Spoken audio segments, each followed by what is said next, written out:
Yes, no, Zork is a Nitara player, but I think he dropped Nitara, actually. He's playing Kenshi now. So he was playing Nitara at the first MKNJ, and then the second MKNJ, he's like, no, I'm not playing any more games. I'm going Kenshi. So this looks like it's Patient Impulse. Who we saw on Raiden earlier. Yes, we saw on Raiden earlier fighting against Dialogue Shao Kahn on stream. Again, this is to make it out of pools. The loser will be considered drowned in pools. The winner successfully made it out of pools, we'll see, with the swimmies on.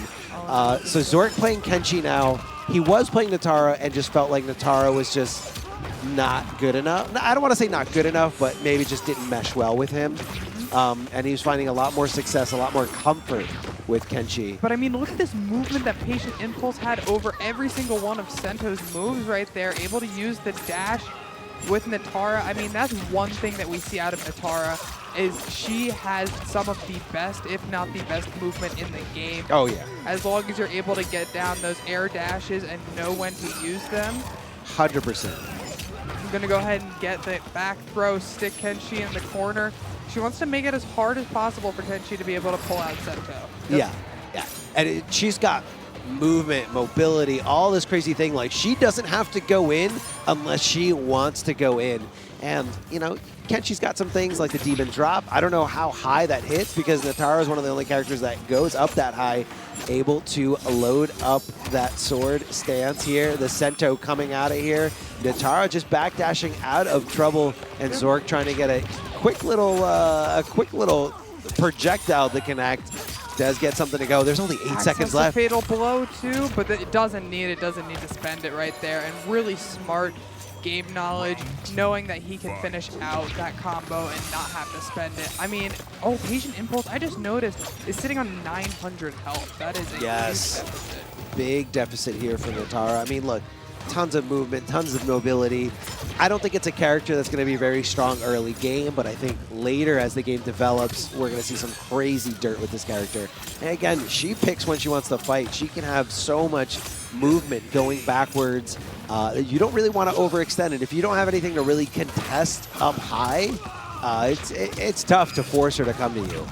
Yeah, but that was really good on the back, too, from Kenshi as he went for that overhead. Nitara able to move around it, but I don't think it's going to be enough. Zork here has the Sento locked on, and Zork is going to be able to take our first match here in this set right now.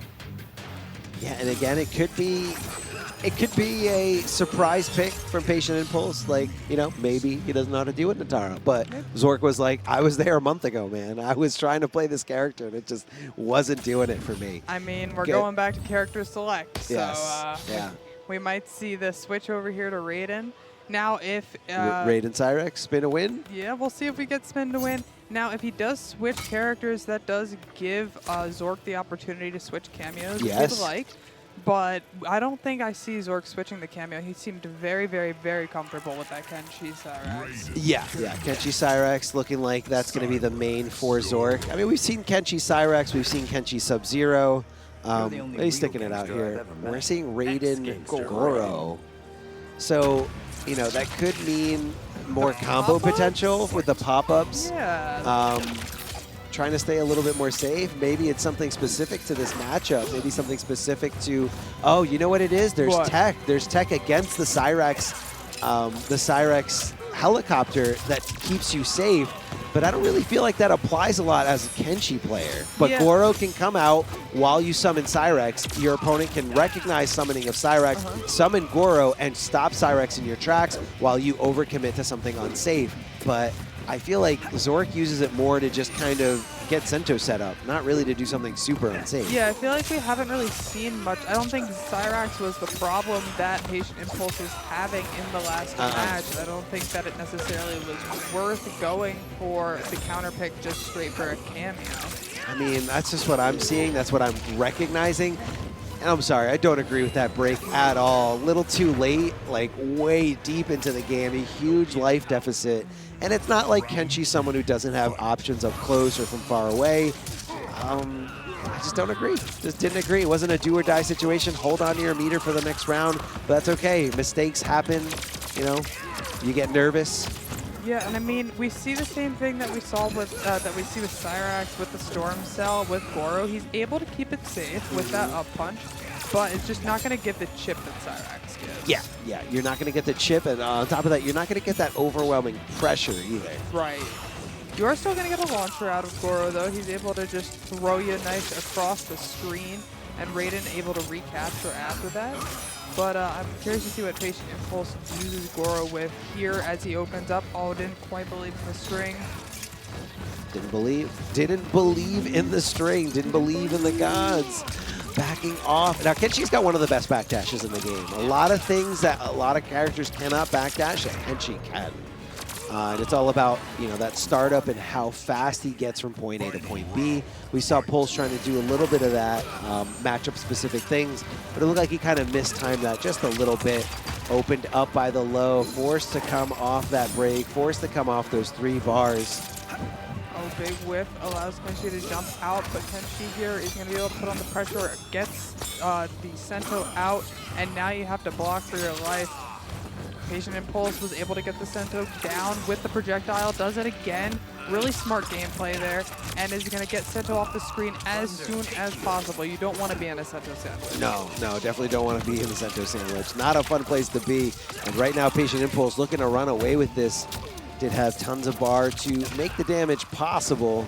Just get that nice little overhead, not wanting to take a huge risk here. There's the overhead again to close it out. Patient Impulse looking alive on the board here, 1-1 against Zork.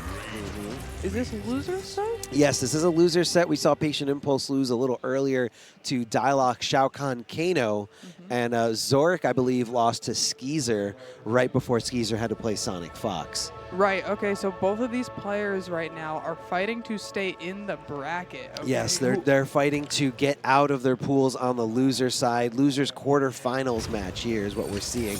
Yeah, and here we go, 1-1. What a set so far. Calls out the teleport, and Kenshi gonna go ahead and get Sento out. Gets opened up pretty early on in that Sento setup as well. Look at this damage going into the corner carry as well. Gets opened up again, and he's working on a flawless right now. Was working on it. Does get poked out, but that's okay. We're not going for the flawless. We're going for the straight up win. And don't count Patient Impulse out just yet. If he can make it happen, the damage can tack up very easily as Raiden, never mind. And agree with that breaker again. Patient Impulse keeps spending it at the end when he has barely any life. And I feel like he should be saving that bar to be able to dish out damage or have breaker for the next round. Yeah, no, it wasn't. I don't think it was worth it. Again, hindsight is 20/20. Maybe he's going for some epic comeback situation here, but really tough to do when you've got no bar to work with at all. The Demon Drop Ender here from Zork, getting him plus enough to throw out that Sento, try to create that Sento sandwich. Gets to the other side, Sento on the right, and Kenshi on the left, going crazy with some schmicks. Oh my gosh, wake up into more mix, wake up into guess, into strike, throw, and Zork absolutely dominating that match right there. Zork is sitting on set point. He wants to go ahead and close this out, continue his loser's run, and make sure that he sends Patient Impulse out of the tournament. It's tough, man. It is tough. It is tough. It's a competition at the end of the day. It's really rough. Zork puts a lot of heart into competing, you know. Definitely not, like, wasn't a top player in MK11, but always had the potential and power to, you know, create some of those upsets. I want to say one upset that I remember back from NEC of Mortal Kombat 11, Zork taking it over Tweety. Okay. And it was it put Tweety in a very it might have been Tweety or it might have been another player just as good. Yeah. But so one of those top tier players. That's right. What a trip guard too there for Patient Impulse. I don't know if you noticed, he switched to the Cyrax. He's going back to the Raiden Cyrax, hoping that he can pull out these 2 last games and take the set. Yeah, I didn't see the Goro doing much for him, honestly. Agreed. Like I said, it could have been like a counter pick play, but him not realizing, like, oh wait, he's using Cyrax in a completely different way that I haven't really labbed, because not every Kenshi uses Cyrax. Most of them go for the Sub-Zero. You know, we saw earlier K7 using both. Oh, miscalculation there from the drop here. and a little too far away, leaves himself completely susceptible to a full combo punish. Wonder if a flawless block attempt could have saved him in that scenario, but either way, huge life deficit, so maybe just trying to check out early. Yeah, who knows? He could have tried to flawless block in this time, but we never know. Flawless block has to be pretty much within like 2 or 3 frames of exactly what it's supposed to be. Very Not tight. a huge barrier on there, and it takes a really top level player, which Zork is, to be able to pull off the flawless block correctly. It's hard against the Storm Cell. Yeah, super duper tough against the Storm Cell here. Big jump in coming from Zork, a big kick to Raiden's face, continuing that pressure with Cyrek, and I thought that was going to be enough breathing room to get that Sento out, but just a little too slow here as Raiden was able to poke their way out. That's going to be big damage here. Yeah, what a conversion there off the Cyrax. Knew that Cyrax was going to weirdly send Zork spinning backwards, and was able to get that stand 4 into the Storm Cell. Oh, but here's Zork here, opens American up. reset, American reset. I love it. I love it. I love seeing it. Drops the combo and doesn't anticipate the follow-up afterwards. Could have been wake-up buttons that were his demise, or it could have just been him not blocking. Either way, Zork on match point here. Not going to have Fatal Blow going into the next round, but most of these games, most of these rounds, wasn't necessary, didn't really need it. Now, Patient Impulse does have full 3 bars, whereas Zork doesn't have any bars. Oh, he's up to 1 bar now, and that's going to play a huge part in how much damage they're able to dish out, especially for Raiden. Especially for Raiden here. It's so scary. And he does. That was a great break, especially because he just spent the bar on the other side, so kind of able to wait for his opponent to use those resources. So that's kind of what the timing and the awareness that you need to, make sure you get your bang for your buck. Yeah, one of the things that I feel like we don't talk about enough too, like with Raiden's chip, is it allows him to build bar a lot faster than a lot of the other characters. So he is able to stun Breaker. But Zork right here is looking to close out this match. Is he going to be able to do it? 61 health left for Patient Impulse. He's stuck in the corner. What's the play? And he goes ahead and gets the hit confirmed. Zork is taking it 3-1 over Patient Impulse, continuing his loser's run, keeping it alive, trying to get into that top